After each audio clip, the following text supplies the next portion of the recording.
It was 2:47 a.m. when the night split open. I remember the sharp smell of disinfectant mixed with cold metal. I was leaning against the wall outside the base medical ward, my pulse hammering against the inside of my throat like it was trying to escape. My left wrist was throbbing from the pressure of his hand. A thin line of blood slid down my skin and disappeared into the cuff of my uniform. The corridor was quiet in that unsettling military way where even the air seems to follow orders.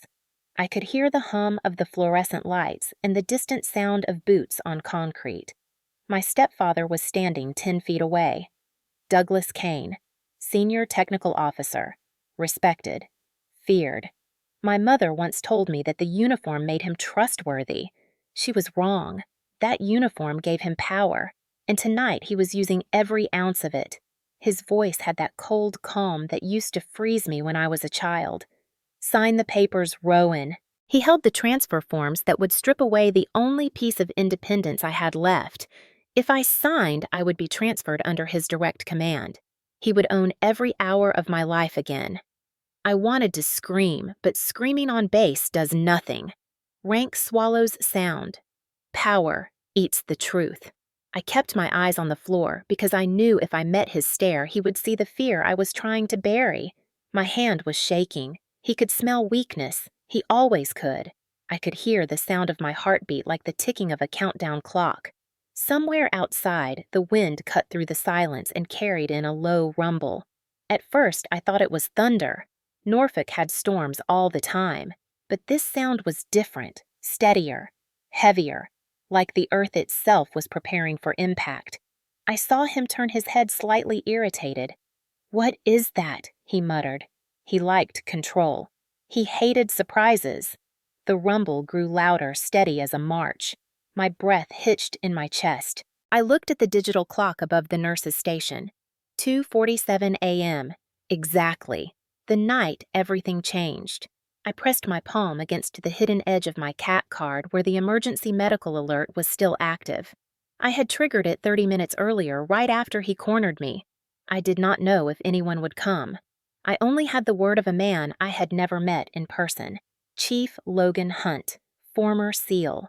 My father had saved his life years ago, and Logan had said only 2 words to me on the encrypted line. Hold position. The first engine sound hit like a heartbeat in the dark. 1, then another, then 10, then dozens. The rumble rolled across the base like distant artillery. Kane's face twitched for the first time that night. He barked into his radio. "Security check perimeter?" Nothing. He did not know that while he was tightening the noose, someone else had loosened the gates. The hallway lights flickered as if the base itself felt the shift. My knees nearly buckled as adrenaline surged through me. Then I saw them through the glass at the far end of the corridor. Headlights, dozens, bright, relentless, cutting through the mist that clung to the night air. The sound turned into a single living roar. 96 engines. 96 riders. The SEALs were here. He stepped back slightly. Not fear yet, just confusion. He still believed he was untouchable. He still believed the system would bend around him like it always had. My lips trembled, not from terror, but from the beginning of something I had not felt in years. Power. Not the kind you wield. The kind that finds you when someone finally decides to stand with you. The door at the end of the hallway opened. A gust of night air swept in cold and clean, and for the first time that night, I inhaled without flinching. He turned to me, then his face pale under the flickering light. "What did you do, Rowan?" His voice cracked just enough for me to hear it, just enough to know that for once he was not in control. I didn't answer. I just looked at the headlights multiplying outside, forming a wall of steel and resolve. 96 Navy SEALs had stormed the base for me. A 19-year-old recruit with no rank, no voice, no power. And for the first time in my life, he was the one backing away. I could feel the shift like a physical force, the air itself holding its breath. Somewhere out there, boots were hitting the pavement in unison. A single command was about to drop. And this time, it wasn't his. When I was little, I thought the sound of boots on tile floors was the sound of safety. I grew up on bases where everything was regulated down to the way the flag moved in the wind. My earliest memory is sitting on a concrete step outside base housing in Jacksonville, watching the sunrise smear orange across the sky, while my mom told me to keep my back straight and my chin up. Back then, she still smiled when she said my name. Rowan, sit like a soldier. She said it softly, like it was a promise. Everything changed when Douglas Kane married my mother. He wasn't just a man in uniform. He was the kind of man who wore his rank like a crown and expected the world to bow. He had a way of filling a room even when he was silent. At first, I thought it meant strength. Later, I learned it meant control. He started with small things. What I wore, how I spoke, how I stood. He didn't raise his voice often. He didn't have to. One glance from him and my stomach would tighten like I'd swallowed ice. When my friends from school came over, they never lasted long. He would watch them with that expressionless stare, and they would make excuses to leave. I used to think I was the problem. Maybe I was too quiet. Maybe I was too strange. I didn't realize he was training me to live inside a shrinking space. My mother stopped arguing with him after the first year. She used to fight for me. She used to stand between us. But rank isn't just a title in a military house. It seeps into everything. It eats at you until you start moving like a shadow of yourself. I remember the day I came home from school and found her staring out the window while he went through my phone in the kitchen like it was his right. She didn't say a word. That was the moment I understood I was on my own. The thing about control is that it doesn't always come with shouting. Sometimes it comes with perfect silence. He had routines, rules disguised as care, curfews disguised as protection, tracking my location disguised as responsibility. And every time I wanted to push back, he reminded me that I had no one else. My father was gone. My mother was fading into someone I didn't recognize. He was the center of everything, and I was trapped in the orbit of a star I couldn't escape. For years, I tried to shrink small enough to disappear. I learned to breathe quietly, to move like a shadow. But the thing about shadows is they always belong to something real. You can't erase what you are forever. By the time I was 14, my world had become a map of boundaries I didn't draw. I wasn't allowed to go anywhere without permission. He would stand in the doorway every time I left the house, checking what I wore, asking who I was meeting, deciding whether I was allowed to go. If I hesitated, the corner of his mouth would lift just slightly, like he already knew the answer. It was the same look officers gave recruits who were about to break under pressure. I learned early that saying no was not an option. He didn't need to raise his hand to make me obey. All he needed was that look, the weight of his rank hanging in the air like a gavel. I remember a summer afternoon when I came home 5 minutes late from school. He was waiting on the porch, arms crossed, not shouting, not moving. I froze halfway up the steps. He didn't need words. His silence said everything. I never made that mistake again. My mother pretended not to see how much space he took from me. She kept telling me he meant well, that he was strict because he cared. But strict doesn't make the walls close in like that. Strict doesn't make you afraid to breathe. I used to sit on the floor of my room at night, staring at the shadows on the wall and trying to imagine what freedom felt like. But the house always felt smaller in the dark. Every creak of the floorboards was his footsteps. Every sound of boots outside was him coming home. He made sure I never forgot who held the keys. When I turned 16, he installed a tracking app on my phone without asking. He said it was for my safety. I nodded because fighting him felt like shouting into a storm. Nobody outside that house would believe me anyway. He was respected. He was the man with the perfect posture and the sharp salute. If I told anyone what he did, they would have looked at me like I was ungrateful. People like him didn't lose. People like me didn't get believed. That's how power works. It builds walls around you and then convinces everyone those walls are for your own good. I stopped trying to run. I stopped making friends. Every time someone got too close, he found a way to push them out. After a while, no one even tried. It's hard to explain what that kind of loneliness does to a person. It doesn't crush you all at once. It sinks in slowly like water, cold and patient, until one day you wake up and realize you've stopped expecting anyone to hear you at all.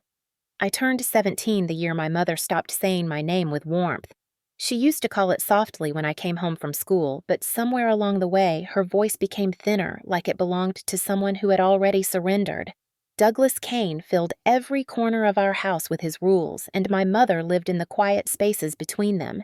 I used to think she stayed because she loved him. Later, I realized she stayed because she believed she had no choice. That belief is contagious. It starts to eat at you, too. He told me what to wear, where to go, who to talk to, how to behave, and when to breathe. I became good at silence. I became better at pretending. I used to rehearse smiles in the bathroom mirror so people wouldn't ask questions. The mirror never believed me. The older I got, the clearer it became that he wasn't just trying to control my life. He was trying to erase my will. He never called it control. He called it discipline. He said discipline made strong soldiers. He said weakness made people vulnerable. He said only he knew what was best. The problem with hearing those words every day from someone everyone else respects is that eventually part of you starts to wonder if he might be right. I remember lying awake at night staring at the ceiling, listening to the sound of his boots on the porch. It was always the boots. A rhythm that said he was near, that I had to be careful, that any small wrong move would cost me. I dreamed of leaving, but dreaming didn't make the door open. The door belonged to him, too. I applied to enlist the day I turned 18. It was the only plan I had. I told myself the military would be my escape, that if I wore the same uniform he did, maybe he would lose his grip. I didn't understand how deep control could run. I didn't understand that a man like him could follow me anywhere. I stood outside the recruitment center that day and felt the sun on my face. It was the first time in years I'd felt like maybe I had air that was mine. I signed the papers. I smiled for the photo. I thought I was free. I was wrong. He transferred his posting to the same base 3 months later. Control doesn't let go easily. It follows. It adapts. It waits. And that was how the place I thought would save me became the second cage. The first morning I reported for duty at Naval Station Norfolk felt like stepping onto a stage where everyone already knew their lines except me. The base was a world that moved with military precision. Flags snapped against the wind. Boots struck the pavement in rhythm. Every hallway echoed with order. I was 19, standing at the edge of something I thought would finally be mine. I told myself I was no longer a girl trapped in someone else's house. I wore the uniform. I carried the badge. I belonged here. But belonging isn't the same as being free. On my first week, I was assigned to logistics support near the waterfront. It was quiet work, mostly inventory control and maintenance coordination. I liked the silence of the supply yard, the steady sound of forklifts moving in the distance, the smell of salt carried in from the bay. I liked that no one there knew my story. For a few hours each day, I could pretend that my life was my own. That illusion shattered the moment I saw him step out of a black SUV near the command building. Douglas Kane had transferred to Norfolk without warning. The sun was in my eyes, but I would have recognized the way he carried himself anywhere. Straight back, shoulder squared, the kind of stride that expected the world to clear a path. He saw me before I could turn away. His smile wasn't wide. It didn't need to be. It was the quiet smile of a man who had just reminded the universe he never let anything escape.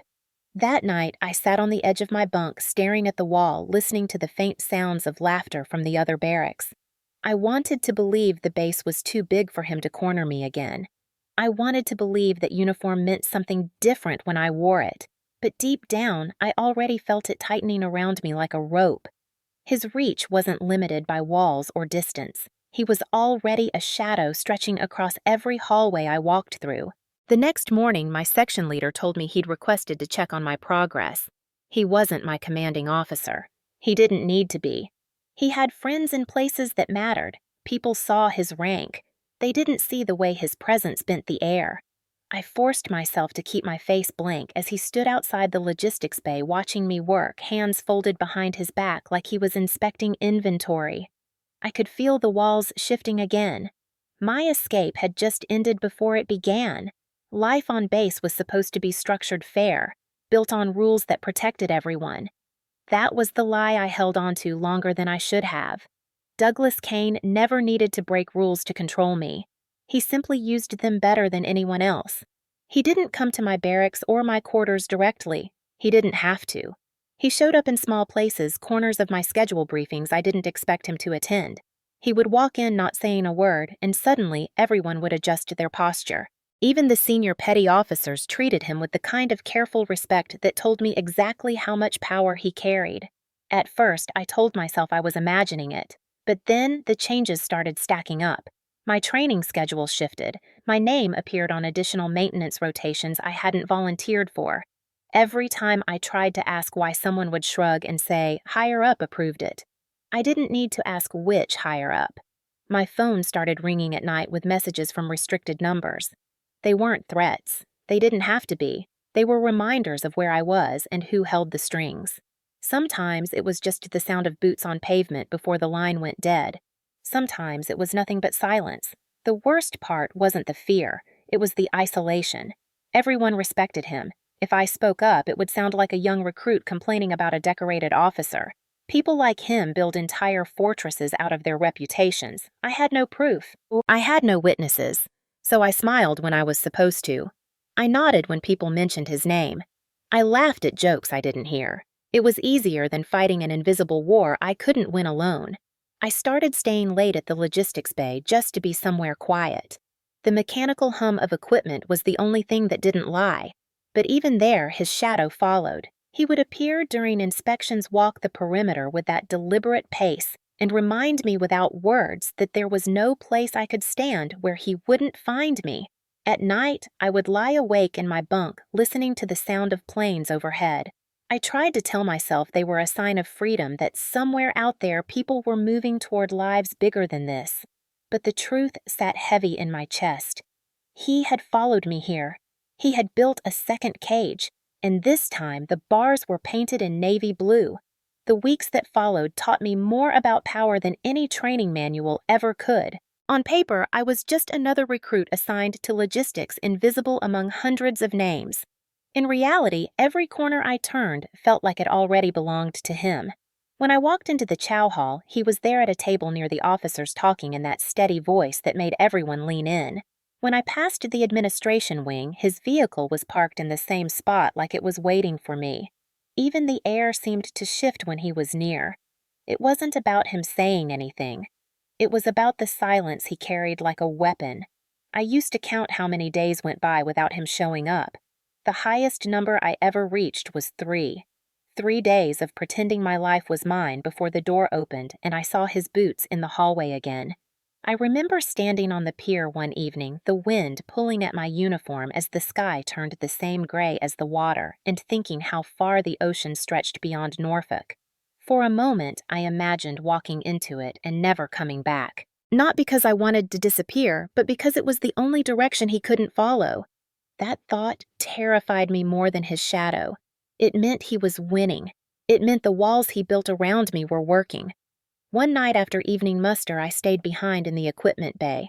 I pressed my palms against the cold metal of a storage container and tried to breathe through the weight sitting on my chest. I wasn't weak. I had survived him for years, but surviving and living are not the same thing. I needed to find a way to push back, but every rule on this base worked in his favor. The hierarchy that should have protected me had become the structure that trapped me. He held a rank that made doors open before he even knocked. I couldn't outtalk him. I couldn't outrank him. I could only outlast him. That night, Megan Cole walked in. She was 2 years older, sharp-eyed, with a way of reading people without making them flinch. She didn't ask questions.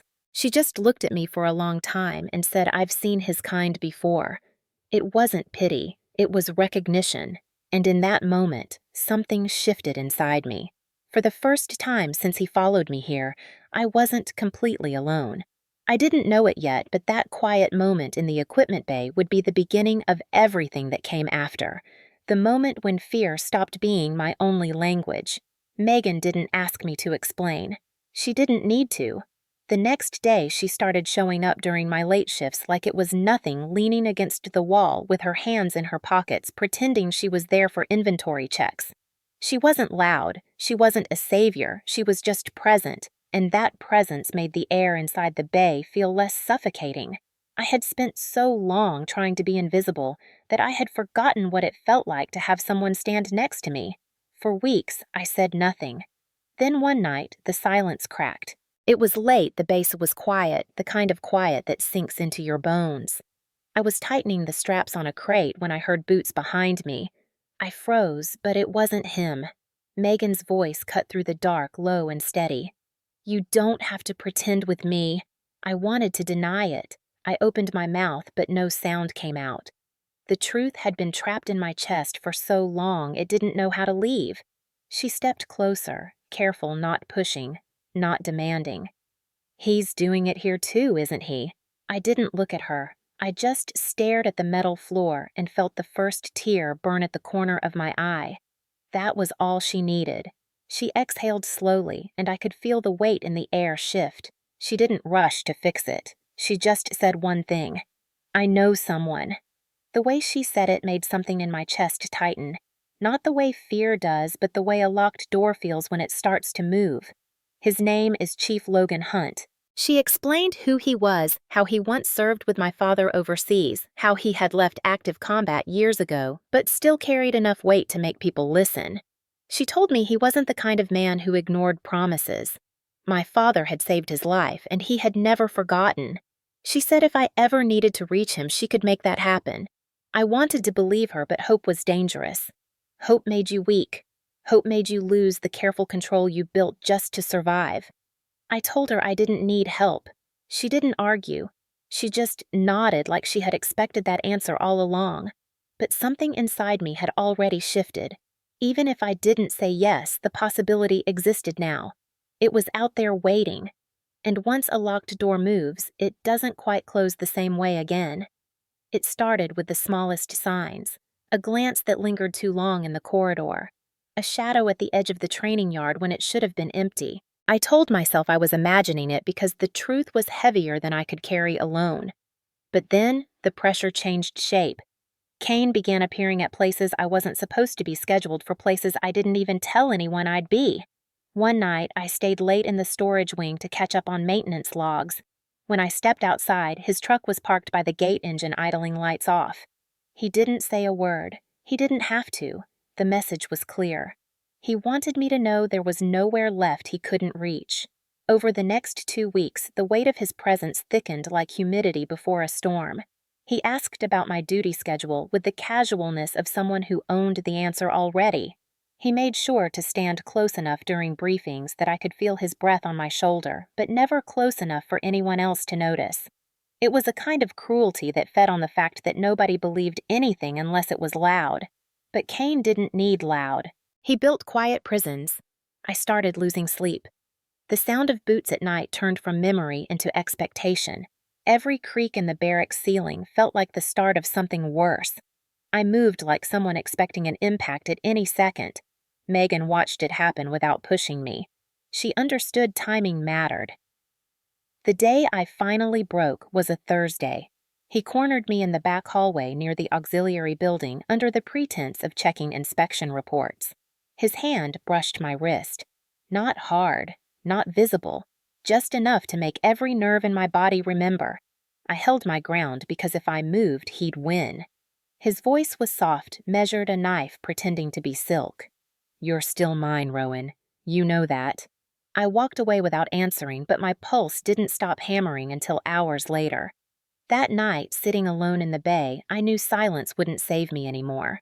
Fear was no longer something I could fold into the corners of my mind. It had taken over the air itself. The next time he pushed, it wouldn't just be a reminder. It would be a line I couldn't unsee. And I realized something sharp in that silence. If I wanted to live outside his shadow, I couldn't just survive. I had to fight back, and to fight back, I needed help. That was the night I told Megan I was ready. Megan didn't treat me like someone broken. She treated me like someone who needed a plan. When I told her I was ready, she didn't ask me to repeat what happened. She just nodded once, like she had been waiting for this moment since the night she first saw me standing in the bay. The next evening, she handed me a slip of paper with a single number on it. No name, no rank, just digits burned into the fibers. "If anything happens, call him," she said. She didn't need to explain who him was. Logan Hunt. The name had hung in the air between us for weeks like an unopened door. I stared at that piece of paper longer than I should have, as if holding it too tightly would make the world shift. But the world didn't shift. It pressed down harder. Over the next few days, Kane became bolder. He stopped pretending to keep his distance. He stood in places where only I could see him. He whispered my name in passing with a smirk that said he still owned the rules. He walked through the logistics bay at night just to remind me that no lock was strong enough. One night during inspection, he stepped closer than he ever had on base before, close enough that I could smell the cheap coffee on his breath. His words were quiet, steady, the same way they were when I was younger. "You think anyone's coming for you? This base is mine." His voice felt like fingers around my throat, invisible but real. That night after lights out, I sat on my bunk, staring at the number Megan had given me. My hands wouldn't stop shaking. I hated the way fear lived under my skin like something permanent. I hated that he could still reach me without touching me. I dialed the number at 2:14 a.m. The line clicked once. A male voice answered low and controlled. "This is Hunt." For a second, I couldn't speak. All that came out was a sound between a breath and a sob. "Rowan Blake," I managed. "Douglas Kane is here." There was a silence on the other end. Not hesitation. Calculation. His next words were sharp and calm. "Stay put. Don't sign anything. Don't move. I'll handle it." Then the line went dead. I sat there in the dark, the phone cold against my ear, listening to the sound of my heartbeat, not sure whether I had just saved myself or made everything worse. But at least for the first time in years, I wasn't alone in the fight.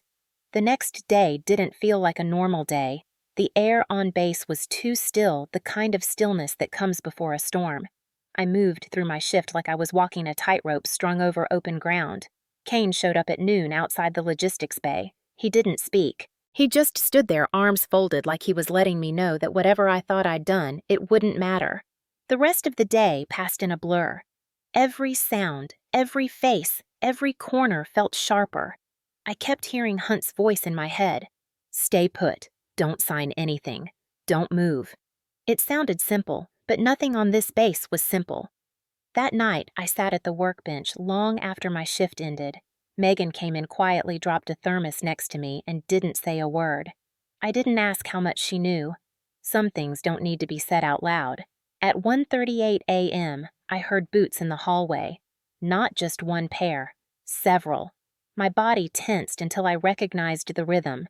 It wasn't his. The sound was heavier, sharper, like coordinated movement. The door opened and 2 military police officers walked in. They didn't look at me like I was a problem. They looked at me like I mattered. One of them asked Rowan Blake. I nodded. They told me I was being moved to the medical wing for my safety. It wasn't a request. It was a protocol. The walk across base under the cold night air felt longer than it was. I kept expecting him to appear from the shadows. He didn't, but I could feel his gaze like a weight on the back of my neck. When we reached the ward, they left me in a small room with white walls and a single chair. I sat there, hands clenched, listening to the quiet. The minutes dragged. Every tick of the clock pulled tighter around my ribs. Then at 2:00 a.m., the door opened and a man I had never met stepped inside. Broad shoulders, weathered face, calm eyes that missed nothing. Chief Logan Hunt. He didn't ask me to repeat my story. He didn't waste words. He asked one question. "Do you trust me?" The answer rose before I could think. "Yes." His nod was small but final. "This isn't just about you anymore, Rowan. You called and I'm here." Whatever power Kane thought he had, it was about to collide with something bigger than his shadow. That was the moment when fear cracked not completely, but enough to let something else through. Not hope, not yet, but the quiet beginning of a fight that would no longer be mine alone. The night it happened didn't feel like a night at all. It felt like the world holding its breath. The medical wing was quiet, the kind of quiet that doesn't comfort the kind that hums beneath the skin. I lay on the narrow cot, staring at the ceiling, tracing the shadows cast by the fluorescent light above me. My heart had been pounding for hours, steady, deliberate, as if my body knew something I hadn't caught up to yet. They told me to rest. They told me I was safe, but I had lived too long in the orbit of danger to believe in words like safe. At 1:52 a.m., I heard the first sound. Not boots this time. Tires rolling slow against concrete outside the building. I sat up, muscles tight, breath shallow. When you've spent years learning the language of someone who hunts you in silence, you never forget it. The sound grew closer, a low growl against the still night. Then came the click of the entrance door downstairs. I swung my legs over the side of the cot, bare feet against cold tile. I wasn't alone in that ward. One of the MPs was stationed near the hallway, but he was young, maybe 20, still wearing his uniform like it was armor instead of fabric. If Kane had decided to move that uniform wouldn't mean anything. I pressed my hand against the thin fabric of my hospital shirt and felt the small KC card tucked inside the inner seam. It was a lifeline hidden in plain sight. Hunt had told me earlier that if anything happened, all I had to do was press the corner. One press would send the signal. One press would bring them. At 2:00 a.m., sharp the lights flickered once, then twice. A shadow moved at the end of the hallway. Kane's silhouette was unmistakable. He didn't walk like anyone else. His steps carried the same quiet confidence that used to make me freeze when I was a child. He moved with the ease of someone who believed nothing could touch him. He wasn't supposed to be here. There were protocols, there were guards, but none of that mattered to a man who had spent his life bending rules until they broke. The MP near the desk stepped forward, confused, but not yet alarmed. Kane's smile was small. He spoke softly, too soft for me to hear. Whatever it was, the MP stepped aside. Just like that. One gesture and the walls meant to protect me dissolved. My pulse slammed against my ribs. The door handle creaked, and for the first time in years, I wasn't just afraid. I was ready. My thumb pressed against the hidden corner of the CAC card. The signal went out. The clock on the wall read 2:03 a.m. The night had begun. The moment the signal went out, the night changed shape. I stood there, frozen, my thumb still pressing against the corner of the CAC card, the fluorescent light above me flickering like it couldn't decide whether to stay alive. Kane was already inside the hallway, moving with that steady pace that had owned my nightmares for years. He didn't rush. He didn't need to. The MP who was supposed to be guarding the entrance had already stepped aside, either out of fear or confusion. That was how Kane operated. He made obedience look like common sense.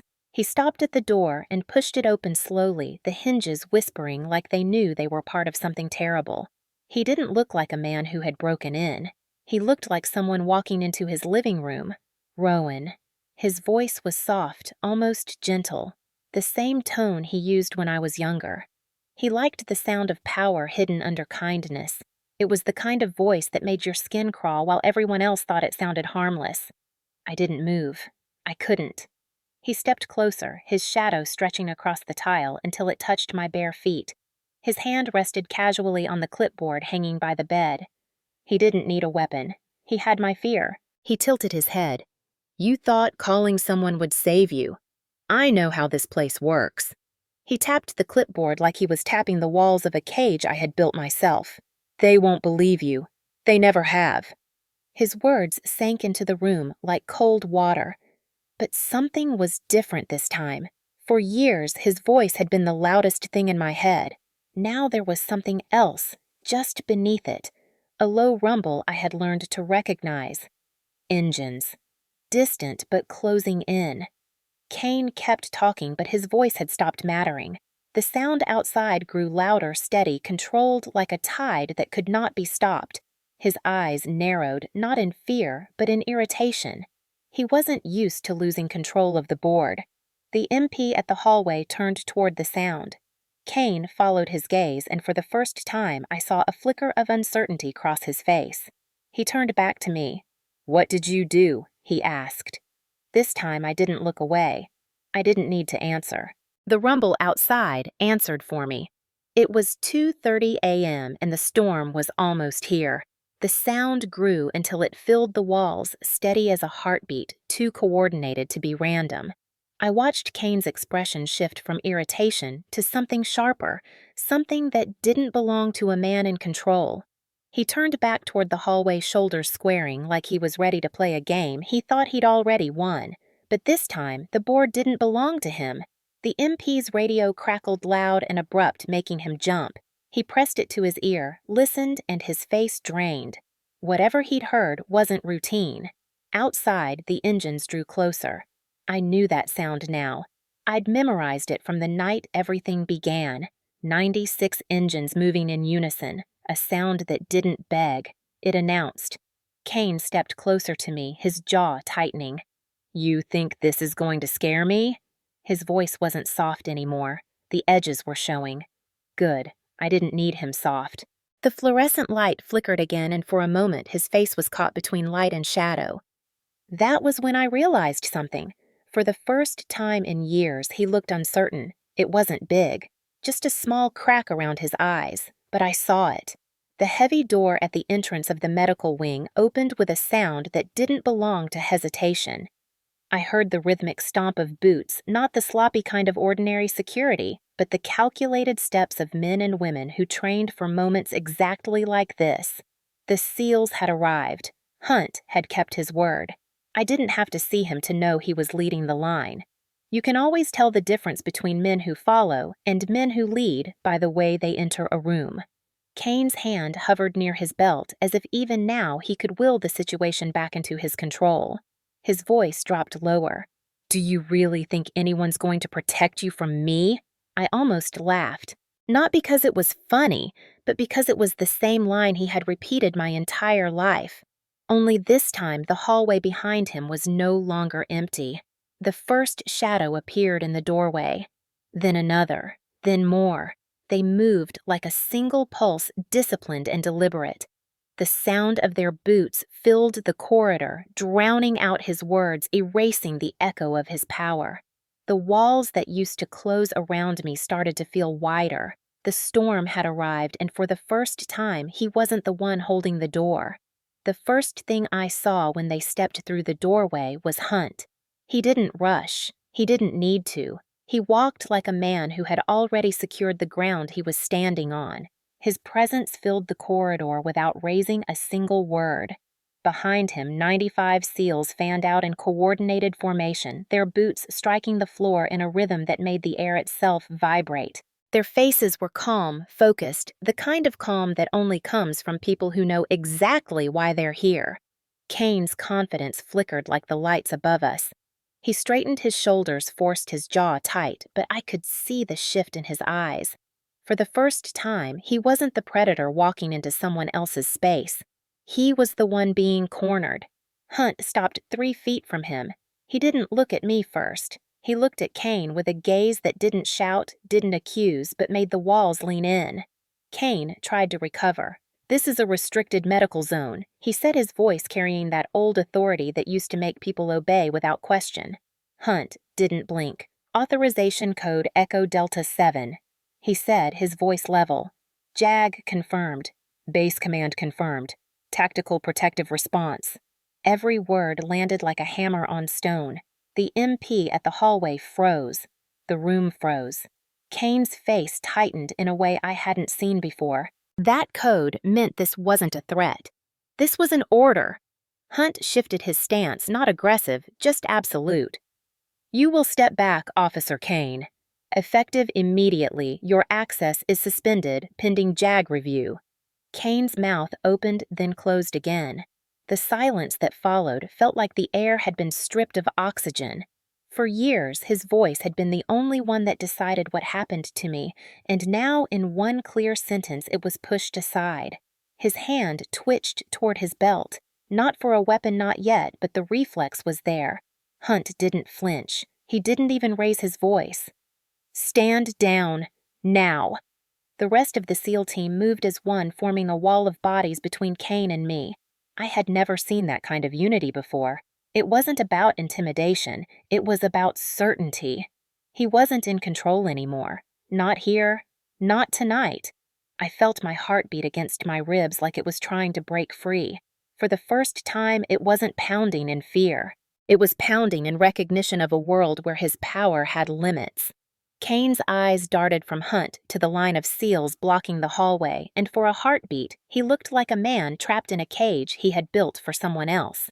The MP by the door had stepped back, hands slightly raised, caught between rank and authority, between the man he thought ruled this place and the team that had arrived with legal weight behind them. Kane's voice cracked when he spoke again.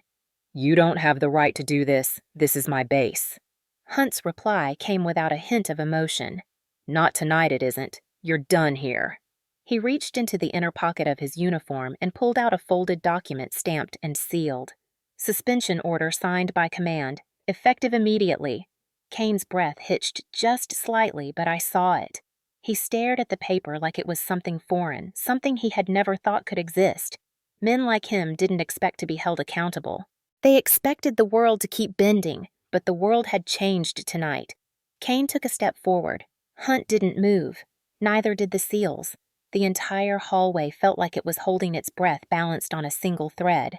Kane's hand shifted toward his belt, the same gesture that had once frozen me. But this time, it wasn't me who flinched. Hunt raised his hand, a single signal, and two seals closed the distance in less than a second. Kane's wrist was twisted and pinned against the wall before the rest of the room fully caught up. The sharp sound of metal cuffs snapping shut echoed through the corridor. It wasn't loud, but it was final. He struggled once out of reflex, but it was the kind of struggle that knew it was already over. Hunt stepped closer, lowered his voice so only Kane could hear. "You spent years thinking no one would ever stand in your way. You were wrong." Then he turned to me. "Rowan, it's over. Just like that." The words hit me harder than his presence ever had. My knees almost gave out, not from fear, but from the sudden release of something I had carried for too long. The storm was no longer outside. It had swept through and taken the walls with it. Kane was led down the hallway in silence, the sound of boots behind him no longer his, but theirs. The door closed, and for the first time in my life, I wasn't the one being watched. I was the one standing. The lobby was nothing like the quiet corridor of the medical wing. It was wide, bright, and full of eyes. The sound of the seal boots behind me was steady, unbroken, and carried a weight I could feel through the floor. When I stepped through the double doors with Hunt at the front, the entire room shifted. Hospital personnel froze mid-step. Military police at the far end straightened instinctively. The kind of silence that followed wasn't empty. It was charged.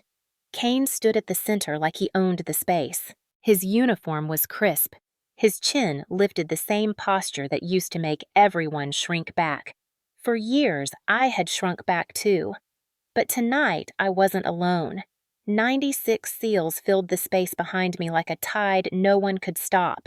Hunt walked forward first. He didn't push. He didn't shout. He simply moved like someone who had already done the math and knew how this ended. Kane turned toward him, his face stretching into the practiced smile of a man who had spent a lifetime convincing rooms to side with him. His voice was smooth measured the way it always was before everything turned ugly. "This is my base, Chief. You don't belong here." Hunt stopped 3 feet away, his boots planted with the quiet authority of someone who didn't need permission. Authorization code. "Echo Delta 7, he said. "This isn't your base tonight." The silence cracked down the middle. The MPs shifted uneasily.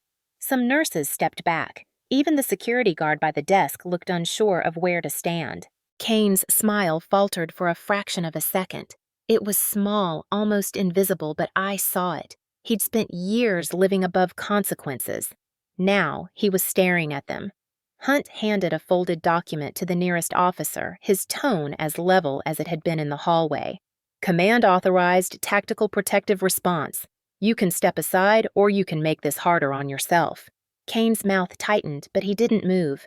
His hands twitched at his sides, the same hands that had taught me fear in small, private spaces where no one could hear me scream.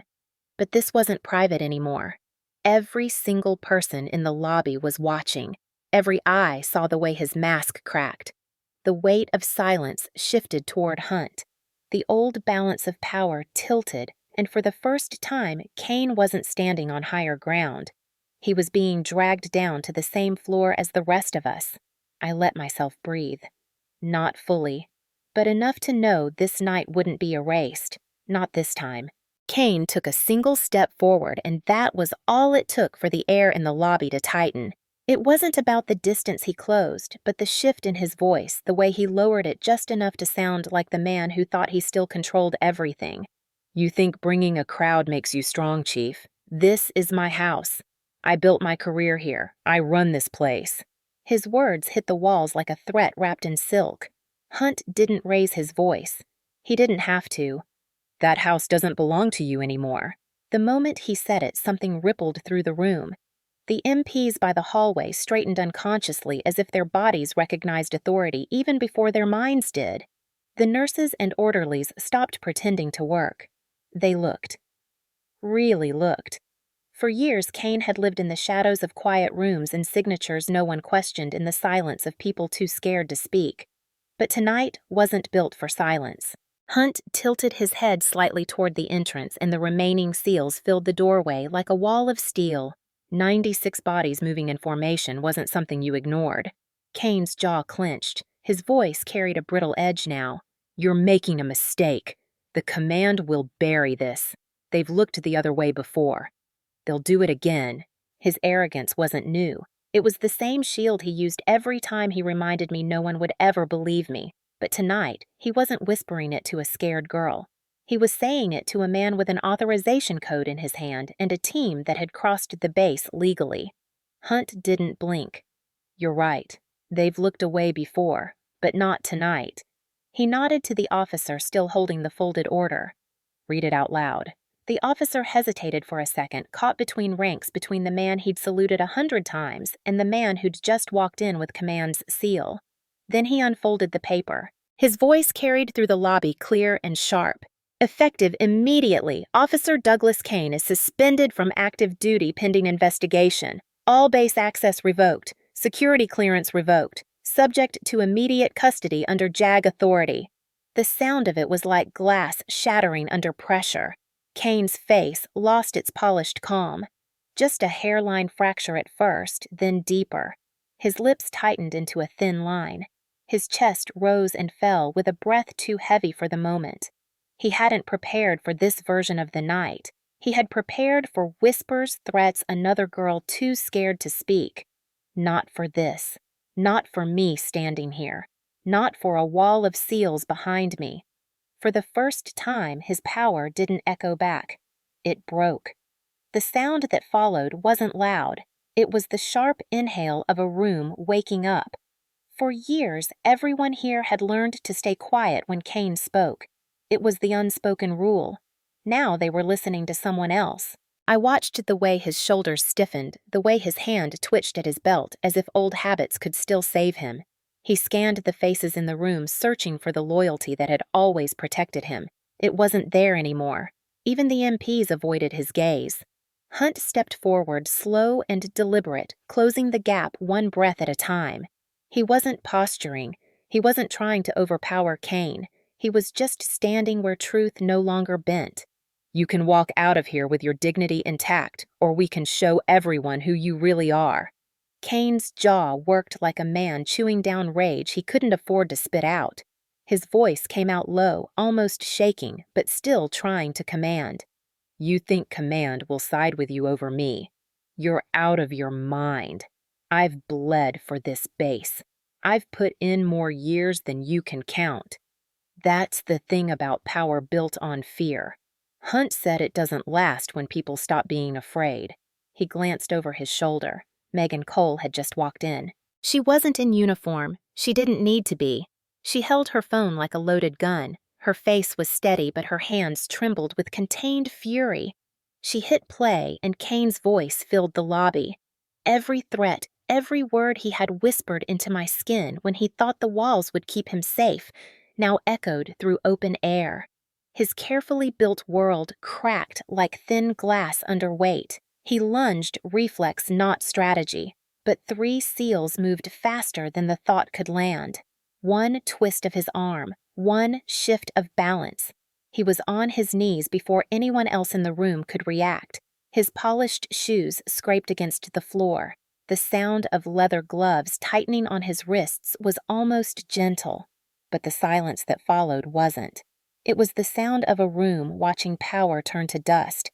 I hadn't realized I was holding my breath until that moment. Hunt's voice cut through the silence with the calm of someone who had already decided how this story ends. "You're done hiding." Kane's eyes found me then, no longer calm, no longer polished, just rage raw and burning. But rage without power is just noise, and for the first time, he was the one no one heard. They forced him to his feet, his wrists pinned behind him, but it wasn't the grip of the seals that broke him. It was the way the lobby stayed silent. He had ruled this place through reputation, through the weight of his title, through the certainty that no one would ever stand against him. And now, every person who had once lowered their head when he walked by was standing still, watching him being walked through the lobby like any other man caught in his own lies. His uniform didn't make him untouchable anymore. It only made the fall louder. Hunt kept his voice low but clear. "This isn't your house anymore, Douglas. You spent too many years mistaking control for respect." Kane tried to straighten his spine, but it was a losing battle. His voice cracked when he spoke. "You think this changes anything? I've built connections higher than any of you can touch. You think command won't bury this. They always do." Hunt didn't blink. "Then they can explain it to the entire base, to the entire country, because this time your secrets aren't in a file no one sees. They're right here." He nodded toward Megan, who had sent the audio file to every on-duty officer in the building. Phones were already lighting up, screens already playing. There was no containing it anymore. This was the part Kane had never planned for. He had spent his entire life controlling the narrative. Now the narrative was walking him out in cuffs. He twisted not to fight, but out of desperation, like a man still hoping the walls might close back around him if he shouted loud enough. But the walls weren't listening. The people weren't listening.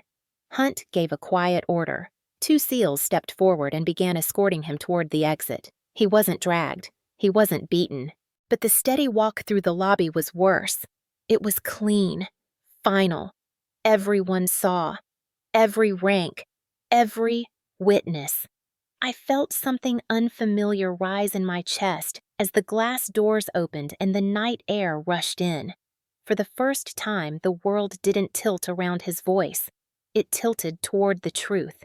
He looked back at me over his shoulder, and the rage was still there, but it had nowhere to go. The base he'd ruled with quiet terror no longer belonged to him. It never really had. He had just convinced everyone to act like it did. The SEALs walked him into the night, and the lobby exhaled all at once like a collective breath it hadn't realized it had been holding. I didn't smile. It wasn't victory. It was something quieter, the sound of something ending. The doors closed behind him with a soft click, but that sound carried through the entire lobby like a gavel striking wood. The SEALs remained in formation outside their presence, steady, unshakable. A living wall between me and the man who had spent years teaching me to live small. Inside, the people who had once looked through me were still staring, but now they weren't seeing a frightened girl. They were seeing something that had forced the system to look itself in the mirror. Hunt stood at the center of the room, still calm, his authority quiet but absolute. The MPs exchanged uncertain glances, caught between the rank they had followed for years and the reality standing in front of them. Hunt raised his voice just enough to cut through the silence. "From this moment forward, Officer Kane is under JAG custody. No one interferes. No one covers. The investigation is active." It was clean, simple, and final, the kind of clarity that shattered years of whispered rules. The nurse behind the desk lowered her trembling hand from the panic button she had never dared to press. A young enlisted man by the wall muttered something under his breath. A few nodded. The air shifted. I stood where I was, my legs locked in place, because part of me still didn't know what to do without his shadow overhead. Hunt turned to me, then, not as a commander, not as a man delivering justice, but as someone who understood what it meant to live under control. "It's over, Rowan." The words weren't loud, but they landed heavier than anything else that night. My throat tightened, and for a second, the sound of the world disappeared. All I could hear was the faint hum of the lights and the quiet murmur of people who had just watched a king fall. Megan walked toward me, her eyes glassy, her hands still holding the phone that had broken the silence. She didn't say anything. She just wrapped her arms around me. I didn't cry, not yet. But my hands clenched into the back of her jacket like I'd been waiting to hold on to something solid for years. Outside, the engines of the Seal motorcycles hummed low, like thunder rolling far away but ready to move. Kane was gone. The night was still. And for the first time in my life, the quiet wasn't dangerous. It was real. It was mine. The morning after the storm didn't come quietly. It came with sirens in the distance, unfamiliar vehicles lining the base road, and men in crisp uniforms moving like shadows with folders tucked under their arms. JAG investigators had arrived before sunrise. Word of Kane's arrest traveled faster than orders could contain it. By the time I stepped out of the barracks, the entire base was already buzzing. Conversations that had once died at the sound of his name now filled the air. Whispers weren't afraid anymore. They were sharp and loud. Megan walked beside me, a quiet anchor in the noise. Her phone hadn't stopped vibrating all night. Screenshots, recordings, messages. The truth had started bleeding out from every corner of this place, and for once, no one could stop it. Hunt was already standing near the administrative wing, arms folded, watching as the convoy of vehicles stopped in front of headquarters. The wind carried the low hum of Seal motorcycles still parked outside the main gate. They hadn't left. They were waiting not as soldiers, but as witnesses. The image alone carried weight. Kane wasn't being protected by his rank anymore. He was being processed like any other man caught abusing power. 2 MPs walked him out of holding in standard restraints, his uniform stripped of insignia. He wasn't Douglas Kane, the untouchable officer, anymore. He was just a man who had finally run out of walls to hide behind. I thought I would feel triumphant seeing him like that. I didn't. What I felt was the slow, quiet burn of years of fear turning into something heavier than hate. Hunt caught my eye, but didn't say anything. He didn't have to. His presence meant the story wasn't just mine anymore. It belonged to the system that had ignored it too long. Reporters had gathered by the fence, the glow of their camera lights slicing through the early dawn. Someone inside had leaked the story, maybe Megan, maybe someone else who'd stayed silent for too long. And now the world was watching. For the first time in years, the story wasn't his. It was mine. It was real. It was public. And it was just beginning. When they escorted Kane toward the waiting convoy, the sound of the cuffs against his wrists echoed down the walkway. It wasn't loud, but it was sharp, clean, the kind of sound that stuck to memory. He kept his chin high, trying to hold on to the authority that used to make people look away. But no one was looking away now. The officers who had once hurried to greet him stood frozen on the steps. A few lowered their gaze, but most just stared. They were watching the man who had defined this place in quiet, dangerous ways finally being dragged out into the open. Megan squeezed my hand as we stood behind the line of SEALs. She didn't have to say anything. Her silence was louder than the sirens. Kane turned his head toward us as they pushed him into the back of the vehicle. His eyes burned with the same rage I had seen my entire life. But there was something else now. Panic. He wasn't in control of the narrative anymore. His power had always lived in secrecy in back rooms and closed doors. This wasn't that world. The press lights hit his face like daylight on a cornered animal.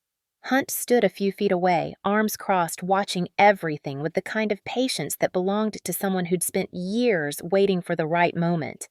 "You're not going to bury this," Kane snarled low enough for only a few of us to hear. Hunt didn't even flinch. "You already buried yourself." Kane tried to pull against the cuffs, but it was useless. 2 SEALs flanked him like pillars unmoving. The JAG officer at the front of the convoy gave the signal. The door slammed. The sound rolled across the courtyard like a final verdict.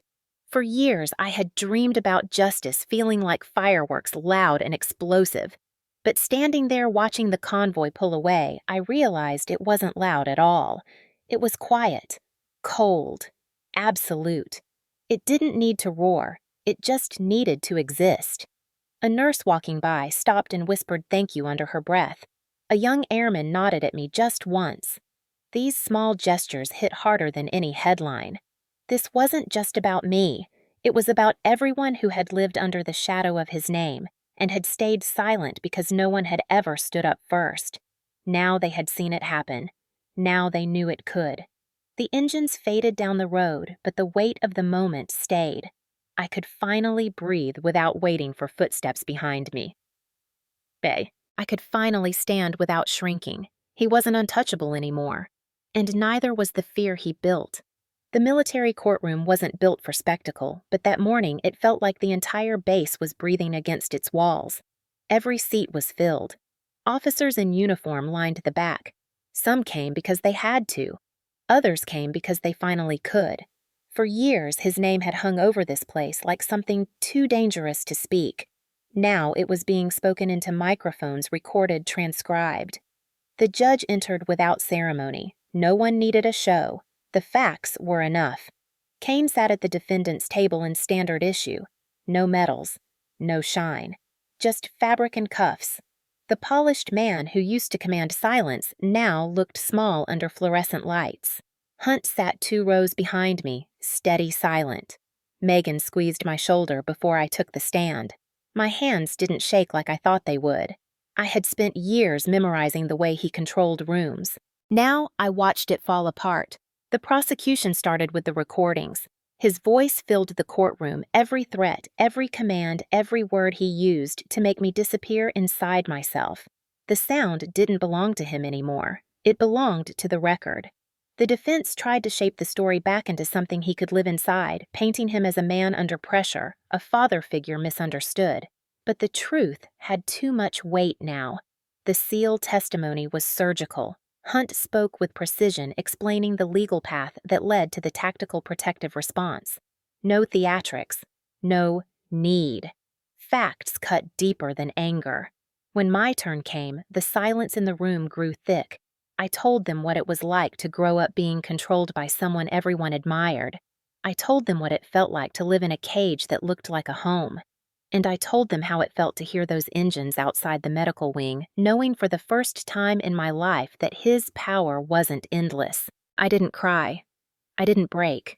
I spoke. And that alone was enough to make him look away for the first time. The judge listened without moving.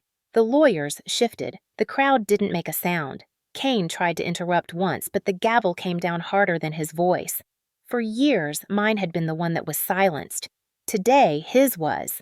It didn't undo the pain, but it turned it into evidence, and that mattered.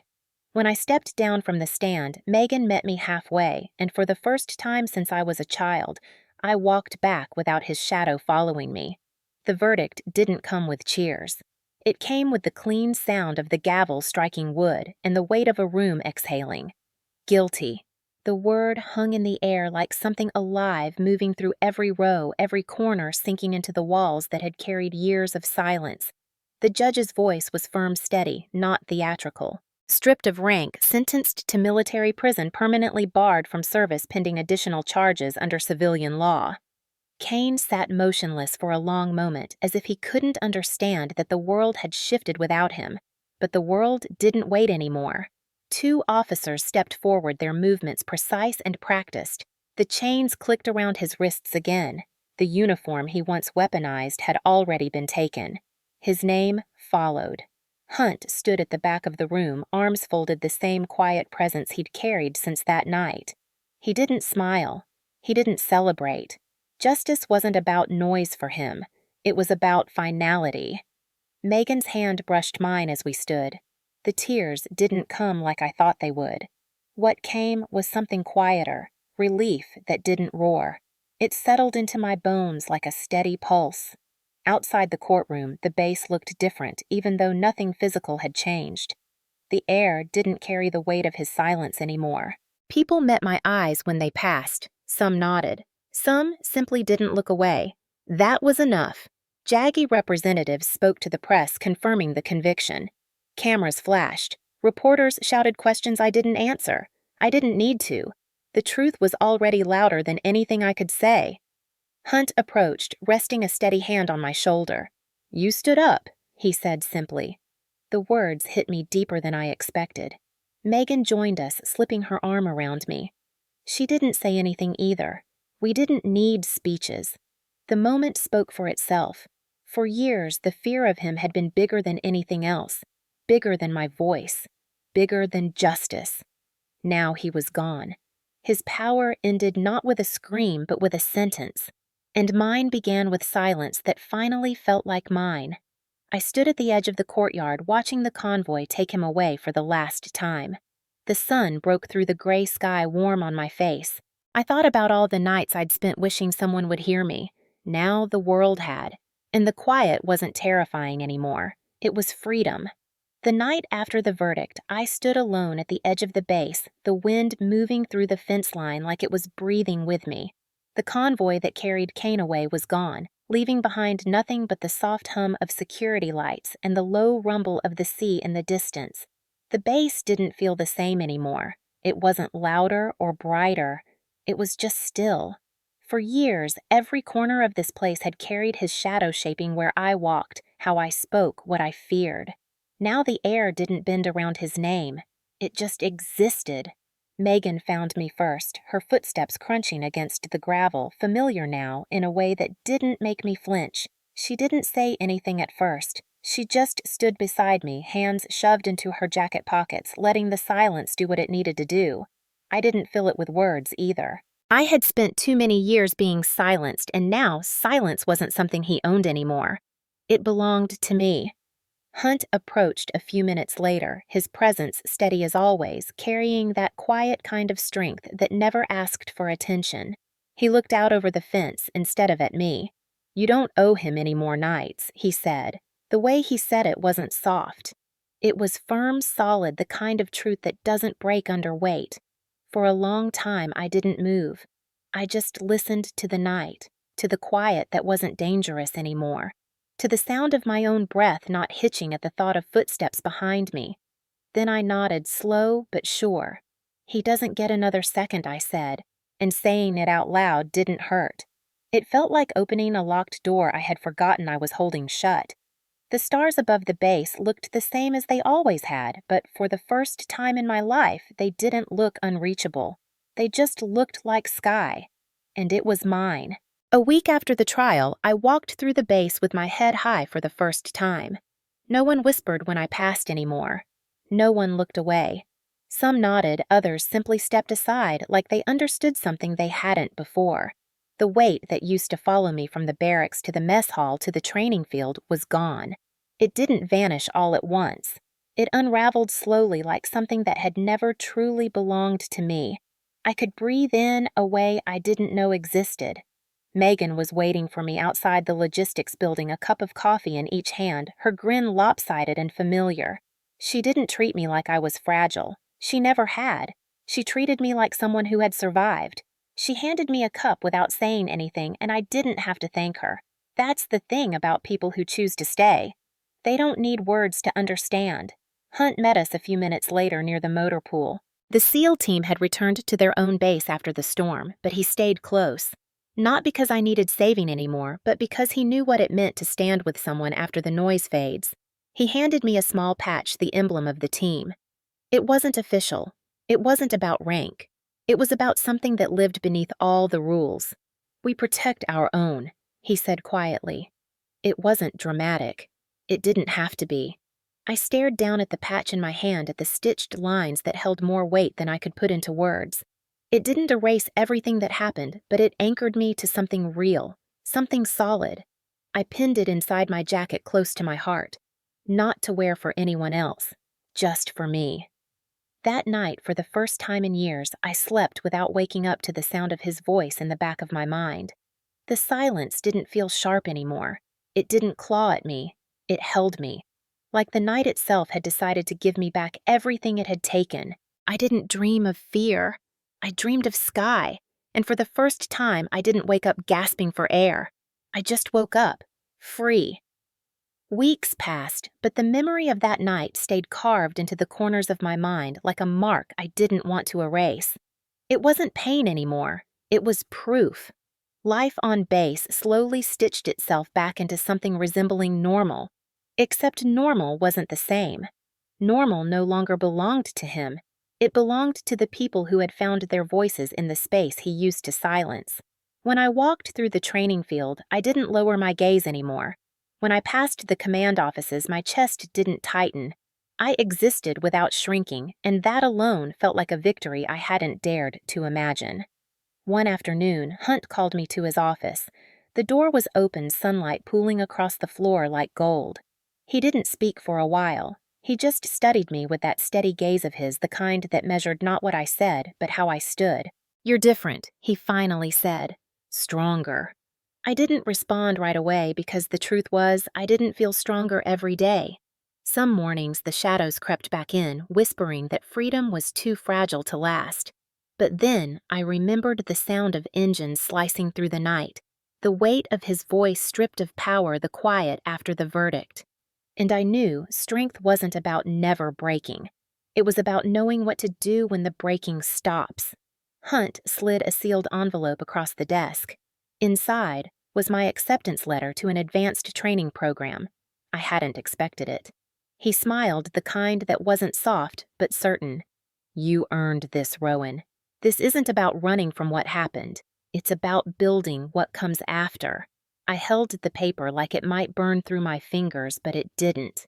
It felt warm, steady, real. Megan found me outside, leaning against the railing where the sunset painted the horizon. She didn't need to ask. She just grinned wide and proud like she already knew. She threw her arm around me and said, "Let's get you out of here, kid." Her words didn't mean escape anymore. They meant possibility. For the first time, the world beyond the gate didn't look like a threat. It looked like a beginning.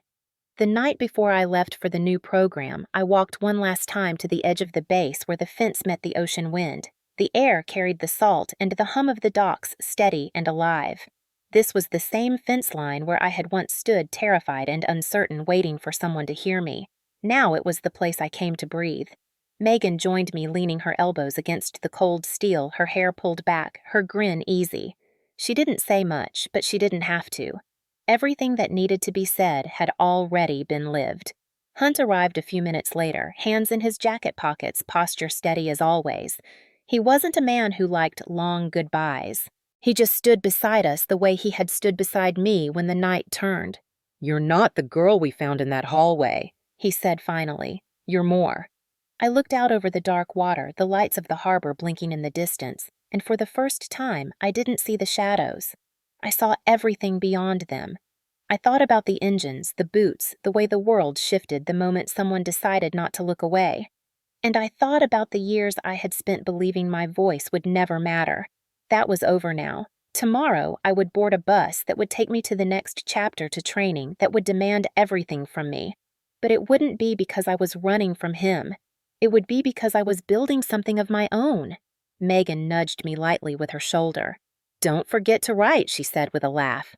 Hunt just nodded. He didn't need to say anything more. The tide crashed against the shore, steady and unbroken.